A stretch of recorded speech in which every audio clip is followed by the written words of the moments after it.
একটা মাদ্রাসা ঘিরে বসে আছি, হাত পাততে পারিনি।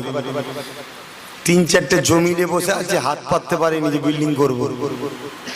লজ্জা লাগছে, লোক যদি খারাপ ভাবে। তো জন্য ভাবছি নিজের শরীরের ওপরে করবো। ফেলো করি মাখো তেল, তুমি কি আমার পড়াও? দাও 20,000 টাকা, 10,000 আমি নেবো, 10,000 মা আশাকে দেবো। নিয়ত তো আল্লাহ জানে। এক কথা বুঝছেন না, বোঝেন না? দে 30,000 টাকা, 15,000 আমি নেবো, 15,000 মা আশায় দেবো। আল্লাহ তো তোকে দাওয়াত করাবে, আমাকে কর, ওকে দাওয়াত কর। 30,000 বোঝেন, তাই কর। 40,000 আল্লাহ বলছে কর, যাবি কোথা? দিতে হবে। গ্রামের ছেলে বলছে আব্বাস সিদ্দিকী না এলে চাঁদা দেবনি। এই লাইনটা কে খুলালো ভাই? আল্লাহ।